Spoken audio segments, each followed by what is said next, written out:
right, good morning. Thanks for joining us at 7 o'clock. I'm Tracy McCain. And I'm Caitlin Nuclo. You're watching Eyewitness News here on the Wax. We appreciate that. A lot to talk about, but first, let's say hello to meteorologist Jill Gilardi for a check on that first alert forecast. Hey, good morning, Jill. Good morning. Yeah, some of us having to grab a long sleeve or a light jacket. Yeah, it felt chilly out there. Yeah, it is. Yeah. I'm calling it refreshing. I was like, I am not grabbing my jacket yet. No, this is good like, stuff. I refuse. Yes, I refuse. And yeah, we're seeing very refreshing air. The wind is calm right now. This is Windsor Locks. We're seeing a few high-level clouds. Otherwise, it's 53 degrees. I promised you we were going to see some temperatures in the 40s. Here we have it, 49 Willimantic, 49 Salisbury. Otherwise, low 50s. The exception would be New Haven, 59 degrees. Wind flow right now is light coming in from the northwest, and the feel is going to be exactly what the thermometer is saying. So again, very low humidity, that dry air in place, a bright start. Temperatures will be climbing into the low 70s, even some spots only making it to the upper 60s. Clouds will develop and an occasional passing shower is going to be possible. I'll talk more about that in detail coming up in less than 10 minutes. All right, good morning. We'll take a peek here at your first alert traffic. Give you a look at our drive times. Hartford to New Haven, Waterbury to Hartford. Everything is in the green except New Haven to the GW Bridge. That's in part because of that crash that we're following in Westport for you.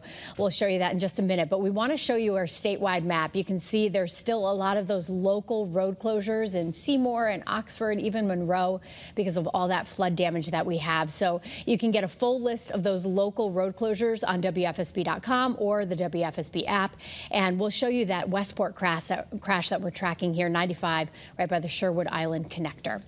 I'm Caitlin Nuclo. That's your Connecticut Chevy First Alert traffic report driven by your Connecticut Chevy dealers. All right, we have team coverage this morning. The Oxford community continues their cleanup efforts after historic flooding wiped out parts of the town. Channel 3 Eyewitness News reporter Marcy Jones explains where things stand right now and what kind of help is being offered today. Well, it can be extremely hard to find something positive, especially in the aftermath of a catastrophic event like this. However, the beacon of hope right now is that everybody is coming together to help their neighbors.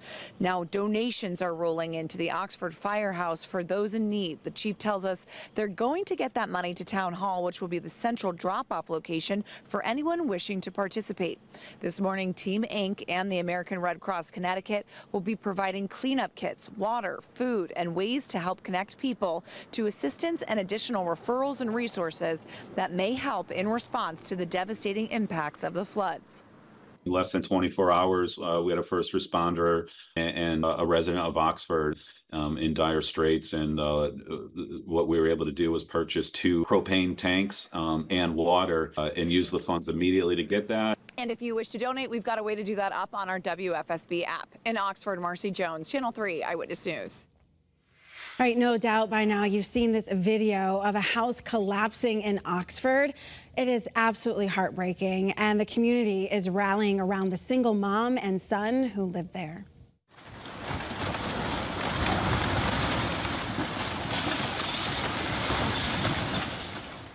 Yeah, so bad. Randy Marcusio and her 3-year-old son escaped this house collapse, but they weren't hurt. They lost everything after the 5 Mile Brook flooded and destroyed their home. Neighbors have been helping to salvage belongings and keepsakes from the rubble. Marcusio says despite the loss, she's trying to stay positive, especially after learning 2 women in Oxford were killed in the flooding Sunday. Who am I to say anything about this when loved ones are gone? So, you know, I have my son, I have my family, you know, and we'll just move forward. Such a great outlook. The community is stepping in to help the single mom. She's also an ER nurse, so they're donating food, clothes, and other items. There's a GoFundMe that's raised over $100,000 already. If you want to help, the link is on our website, WFSB.com. Meanwhile, folks in Southbury are also dealing with a massive amount of storm damage. But there is help on the way. The First Selectman has approved $500,000 in emergency funding that will help crews repair roads and bridges that were washed away last weekend. He says it's still not enough. But in the meantime, plenty of businesses, along with What are normally small waterways will remain closed as they clean up the mess left behind. Officials tell us that at one point, more than 15 roads in the town were shut down because of all the damage. Governor Ned Lamont has submitted a request to the Biden administration and to FEMA seeking a federal emergency declaration for Fairfield County, as well as New Haven County and Litchfield County in response to the flooding. And many towns aren't far behind. In fact, in Naugatuck, officials want people who live there to report damage to both homes and businesses. They hope that it will qualify the town for disaster relief. Channel 3 Eyewitness News reporter Olivia Schuler explains more about the push for help. Tracy and Caitlin, we're standing in front of Tom's Firearms. It's one of the many businesses impacted by substantial flooding here in Naugatuck. Take a look at what remains of this building. You can see that the siding of it has slid down to the river below. Police say this morning they're working with the owner to check inventory to see if any guns went into the water as well. Now take a look at this video. It speaks to how powerful and destructive flooding can be. You can see most of Tom's Firearms on Arch Street slid into the river. The fire department says right now it's unclear if the building is salvageable. Businesses aren't alone in dealing with the aftermath of flooding. Some homes are beyond repair as well. Homes on Cherry Street are flooded. One received so much structural damage it'll have to be torn down. This is why officials are asking people to do two things. One, submit a flood claim, and two, submit a damage self-report to the state. That way officials can gather data to submit to FEMA. Governor Lamont announced that he has submitted a request to President Biden and FEMA seeking a federal emergency declaration for Fairfield, New Haven, and Litchfield County in response to this historic flooding. Now, on our website, we do have a link so that you can fill out a damage report. However, this is not to receive any funding or relief. This is strictly so that the state can start collecting some data that they can then send to FEMA. But if you are looking for some helpful resources or have been impacted by this flooding, you can head to our website. We have that information posted for you as well. In Naugatuck, Olivia Schuler, Channel 3 Eyewitness News.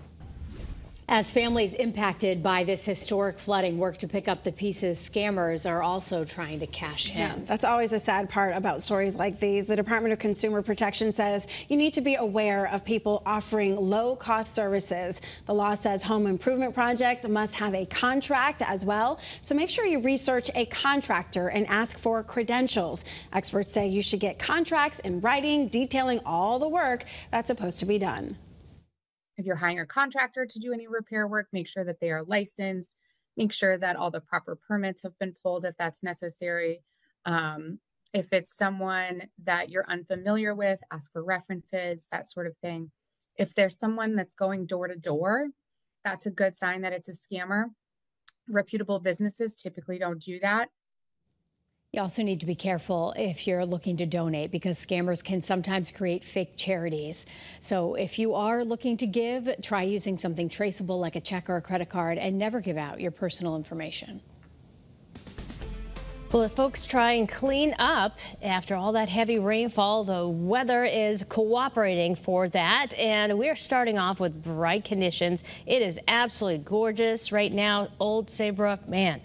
Imagine having that view every day. At least we get to show it to you, living vicariously through our iCams. All right, we still have some 40s on the map, Salisbury and Willimantic, 50s everywhere else, refreshing and below average for this time of year, and that's going to be the trend going through today. As you notice, the icons are transitioning from sunny to partly sunny to mostly cloudy. Temperatures rising into the low 70s, and as we go through the rest of today, again, there is a chance for a spot shower. We'll be talking about that coming up here soon, and also pleasant weather, but milder weather returning this weekend. Well, the last weekend before school starts. I'll have more on that forecast again coming up in less than 10 minutes. In Farmington, Route 10 is open again this morning after a crash. Police say 2 motorcycles crashed with another car yesterday afternoon, forcing officials to close a stretch of the roadway. We're told 1 person is badly injured, and police are asking anyone who might have seen this or knows anything about it to give them a call.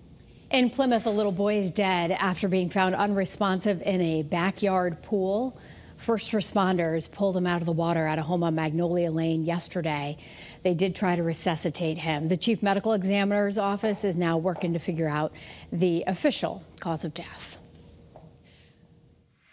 The Blackstone Memorial Library in Branford will be open today after someone emailed a bomb threat. The building on Main Street was evacuated and police closed off several streets in the area.